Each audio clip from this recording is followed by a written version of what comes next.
भी हैं, हमको वारिस करियादार मत समझो। हमें यूं भी वतन परदेसी गद्दार मत समझो। वतन के हम भी हैं, हम वारिस करियादार मत समझो। वतन की खाक के ज़र्रों से ये आवाज़ आती है, वतन के पास बा है, हमें गद्दार मत समझो, हमें गद्दार मत समझो। नहमदुहु व नसल्ली अला रसूलिहिल करीम। अम्मा बाद फ़अऊज़ु बिल्लाहि मिनश शैतानिर रजीम। बिस्मिल्लाहिर रहमानिर रहीम। वाअतसिमू बिहब्लिल्लाहि जमीअन वला तफर्रकू। सदक़ल्लाहुल मौलानाल अज़ीम। সমস্ত প্রশংসা জ্ঞাপন করি সেই মহান তাবারক তাআলা সেই দরবারে, যিনি এই পরাধীন ভারতকে অত্যাচারী জালেম ইংরেজ শাসকের হাত থেকে ছিনিয়ে নিয়ে স্বাধীন করে আমাদের হাতে তুলে দিয়েছেন। অনন্তর লক্ষ্য করি দরুদ ও সালাম প্রেরণ করি বিশ্বনবী হযরত মুহাম্মদ সাল্লাল্লাহু আলাইহি ওয়াসাল্লামের প্রতি। অতঃপর জানাই সমস্ত জাতি ধর্ম বর্ণ নির্বিশেষে সকলের প্রতি আন্তরিক শুভেচ্ছা সালাম ও অভিনন্দন। বন্ধুগণ, আমরা সকলেই জানি আজ থেকে ৭৮ বছর পূর্বে এই ভারতবর্ষ ছিল অত্যাচারী জালেম ইংরেজ শাসকের অধীনে। ইস্ট ইন্ডিয়া কোম্পানি ইস্যু করে ব্যবসার অনুমতি নিয়ে এই ভারতবর্ষে এসেছিল, কিন্তু তাদের উদ্দেশ্য ছিল ব্যবসা করা নয়, বরং তাদের উদ্দেশ্য ছিল ভারতবর্ষের মাল ধন দৌলত টাকা পয়সাকে শোষণ করে লুণ্ঠন করে নিজের দেশে নিয়ে যাওয়া। ক্রমশ তারা নিজের উদ্দেশ্যের দিকে অগ্রসর হতে লাগলো। কেমন ভাবে দেখো, ১৬০১ খ্রিস্টাব্দে ইংরেজ সম্রাট ব্যবসার অনুমতি নিয়ে এই ভারতবর্ষে এসেছিল। সেই সময় ভারতবর্ষের বাদশা ছিলেন সম্রাট জাহাঙ্গীর। বাদশা তাদের মনোভাব বুঝতে না পেরে ব্যবসার অনুমতি দিয়েছিলেন এবং তাদের প্রতি সুধারণা রেখে ৫০০ বর্গমিটার জমি এক একটি ইংরেজের হুকুমতে ন্যস্ত করেছিলেন। এবং তারা যে বেঈমান বিশ্বাসঘাতক নামক হারাম ছিল বাদশাহ জানতেন না। ক্রমশ তারা ভারতবর্ষে কব্জা করতে আরম্ভ করে দিল। ১৭১৭ খ্রিস্টাব্দে মাইসুর নামক জায়গা আয়ত্ত করে নিল এবং ১৭৪০ খ্রিস্টাব্দে আর ১৭৫৭ খ্রিস্টাব্দে ২৩শে জুন ফরাসির যুদ্ধে নবাব সিরাজদৌলাকে পরাজয় করে সাম্রাজ্যবাদী ব্রিটিশ অধিক শক্তির অধিকারী হয়। এইভাবে তারা ভারতবর্ষের মাল ধন দৌলত টাকা পয়সাকে শোষণ করে লুণ্ঠন করে নিজের দেশে নিয়ে যেতে লাগলো। ভারতবর্ষের মাল ধন দৌলত টাকা পয়সাকে শোষণ করে লুণ্ঠন করে তারা ক্ষান্ত হয়নি, বরং তারা ভারতবর্ষের মানুষদের প্রতি নির্যাতন অন্যায় অবিচার অত্যাচার করত। প্রতি দাঁড়ি পিছু ২৫০ টাকা কর বসাতো, নীল চাষ করতে বাধ্য করত এবং তারা এও ঘোষণা করেছিল যে ভারতবর্ষের মানুষরা জন্মগত হিসাবে ভারতীয়, আইন কানুন নিয়ম নীতি কৃষ্টিকালচার হিসাবে ব্রিটিশ ও ভারতবর্ষের মানুষদের আর ধর্মীয় স্বাধীনতা দেওয়া হবে না। সেই চ্যালেঞ্জের মোকাবেলা করতে বিশ্ববিখ্যাত পণ্ডিত দার্শনিক ভারতগুরু হযরত মাওলানা শাহ ওলিউল্লাহ দেহলভী রাহমাতুল্লাহ আলাইহির সুযোগ্য পুত্র শাহ আব্দুল আজিজ দেহলভী রাহমাতুল্লাহ আলাইহি উচ্চ কণ্ঠে জিহাদের ফতোয়া ঘোষণা করেছিলেন এবং সাম্রাজ্যবাদী ব্রিটিশ উক্ত ফতোয়া বাজেয়াপ্ত করে। তখন শাহ আব্দুল আজিজ দেহলভী রাহমাতুল্লাহ আলাইহি প্রকাশ্যে ঘোষণা করেছিলেন যে আমরা পরাধীন হলাম, পরাধীনতার বিরুদ্ধে স্বাধীনতার উদ্দেশ্যে আমাদের জিহাদ করা নৈতিক এবং ধর্মনৈতিক কর্তব্য। তখন থেকে শুরু হয়ে গেল সাম্রাজ্যবাদী ব্রিটিশ শাসকের বিরুদ্ধে জিহাদ। ১৭৫৭ খ্রিস্টাব্দে ভারত বিখ্যাত বুজুর্গ হাজী ইমদাদুল্লাহ মুহাজির মক্কি রাহমাতুল্লাহ আলাইহির নেতৃত্বে হযরত মাওলানা কাসিম নানতুবি রাহমাতুল্লাহ আলাইহি, হযরত মাওলানা রশিদ আহমদ গঙ্গোহী রাহমাতুল্লাহ আলাইহি, হাফেজ জামিল রাহমাতুল্লাহ আলাইহি প্রমুখ বুজুর্গ সামনের ময়দানে সাম্রাজ্যবাদী ব্রিটিশ শাসকের বিরুদ্ধে জিহাদ করে তাদের তোপ কামান অস্ত্র শস্ত্র ছিনিয়ে নিয়েছিলেন। সেই সময় ইস্ট ইন্ডিয়ার প্রশাসন ইস্ট ইন্ডিয়া কোম্পানি ঘোষণা করেছিল যে যে সমস্ত মুসলমানের মাথায় টুপি পরনে লম্বা জামা এবং মুখে দাঁড়িয়ে আছে তাদেরকে ধরে ফাঁসির দড়িতে ঝুলে দাও। প্রায় ১-২ সপ্তাহের মধ্যে ইংরেজ প্রশাসন সাম্রাজ্যবাদী ব্রিটিশ ২ লক্ষ মুসলমান যাদের মাথায় টুপি ছিল, পরনে লম্বা ছিল, মুখে দাড়ি ছিল, এদেরকে ধরে ফাঁসির দড়িতে ঝুলিয়েছিল। তার মধ্যে প্রায় ৫০০০ আলেম ওলামা ছিলেন। সেই সময় দিল্লি শহরে ৫০০ আলেমগণকেও ফাঁসির দড়িতে ঝুলানো হয়েছিল।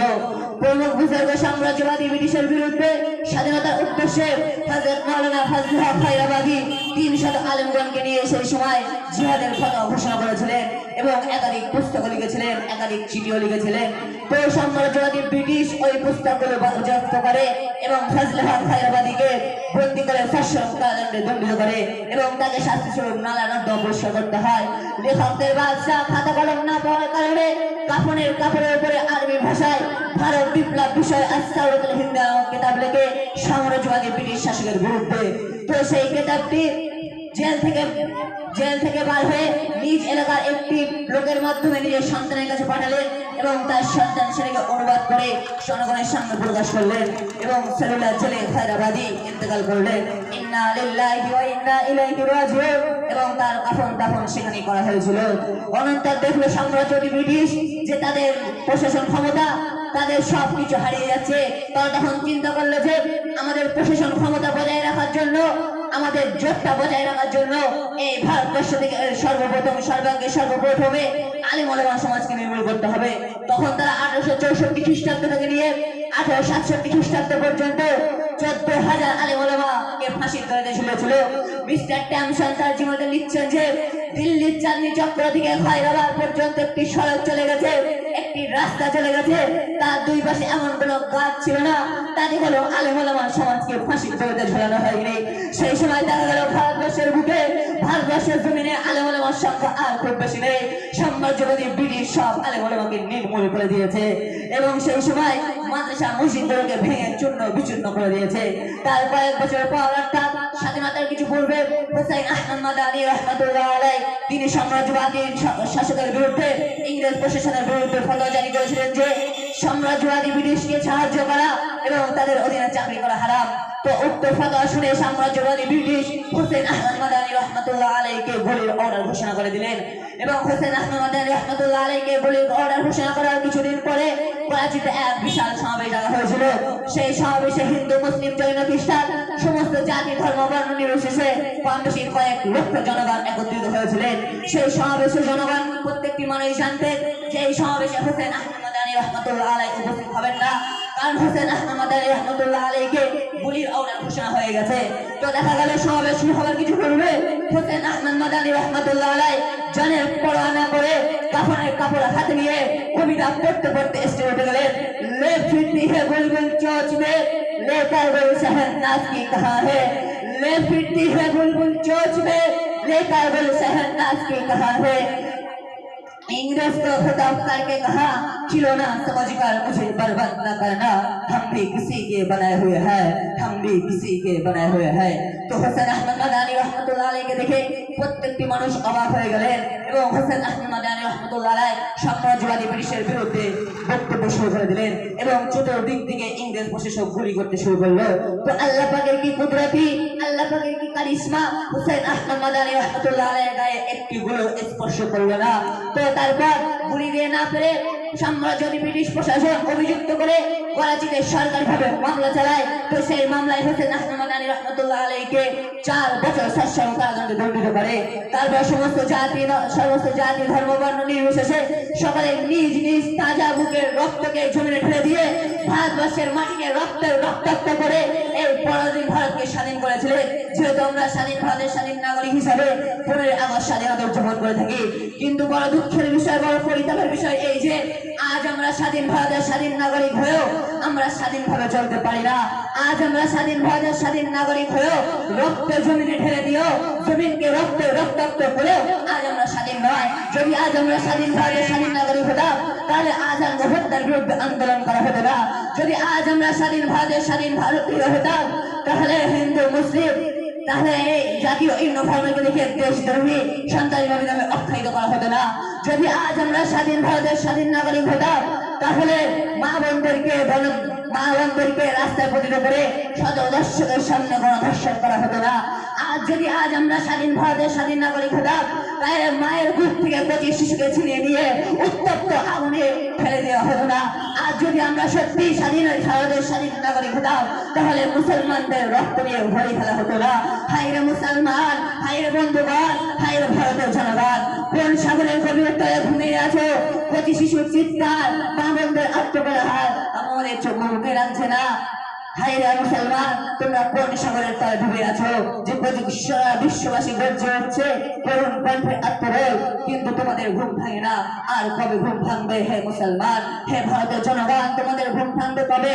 যেদিন এই মুসলমান বালির সঙ্গে মিশে যাবে, এই মুসলমানের ধৈর্যশক্ত বালির সঙ্গে মিশে যাবে, সেদিন কি তোমাদের ঘুম ভাঙবে? আর যদি সেদিন ঘুম না ভাঙে তাহলে আর কারো ডাকে সাড়া দেওয়ার দরকার নেই, আর ঘুম ভাঙানোর কোনো প্রয়োজন নেই। আপনি ঘুমিয়ে থাকেন কিয়ামত পর্যন্ত, আর যদি ঘুম ভেঙে যায় তাহলে স্মরণ করুন কাজী নজরুল ইসলামের কবিতার দিকে। দুর্গম গিরি সন্ধ্যার মুড়ু দুষ্কার পরাপার লঙ্ঘিতে রাত্রি নিষেধে খাতিরে হুঁশিয়ার দুলিতেছে তরি ফুলিতেছে জল ভুলিতেছে মাঝি পথ দিদারে পার কি করে বেহাল আছে কার হিম্মত কে আছো জওয়ান হও আগুয়ান থাকিতে ভবিষ্যৎ কে আছো জওয়ান হও আগুয়ান থাকিতে ভবিষ্যৎ হে তুফান পাড়ি দিতে হবে পরিণত হবে হরিপার এ তুফান পাড়ি দিতে হবে পরিণত হবে তরিপার কিন্তু তারপরেও আমরা এই চ্যালেঞ্জটা দিতে পারি যেমন ভাবে এই ওলামা সমাজ এই পরাধীন ভারতকে স্বাধীন করার জন্য নিজের রক্তকে জমিনে মিশিয়ে দিয়েছিলেন নিজের রক্ত দিয়ে জমিনকে রক্তাক্ত করেছিলেন তেমনি ভাবে আজকেও এই শাসক বিরুদ্ধে এই অত্যাচার জালেম শাসকের বিরুদ্ধে আমরা তাদেরকে প্রশ্রয় দেব না যদি নিজের রক্ত আমরা নিজের রক্তের তাজা তক্তকে আমরা এই জমিনে ঢেলে দিয়ে জমিনকে রক্তাক্ত করে দেবো কিন্তু এই বিরুদ্ধে অত্যাচারী জালেম শাসককে আমরা পরিচয় দেবো না কারণ এটাই গিদার কি 100 সাল की जिंदगी से शेर की एक दिन जिंदगी बेहतर है শিয়ালের 100 বছর বাঁচার থেকেও সিংহের মতো একদিন বাঁচা উত্তম তাই তো কবি নিঃসঙ্গ কবিতা লিখছেন রক্তরাঙা ভারতবর্ষ আমাদের ভারত রে রক্তরাঙা ভারতবর্ষ আমাদের ভারত রে রক্ত দিয়ে গড়ছি মোরা ভারতবর্ষের স্বাধীনতাকে ইতিহাসের পাতায় মোরা পেলাম না কোথায় ইতিহাসের পাতায় মোরা পেলাম না কোথায় তারা হলো সেনানায়ক যাদের কোনো গন্ধ নাই পেলে কলম বুঝিয়ে দেবো সত্য ইতিহাস কাকে বয় সত্য ইতিহাস কাকে বয় ও আখির দাওয়ানা আনিল হামদুলিল্লাহি রাব্বিল আলামিন।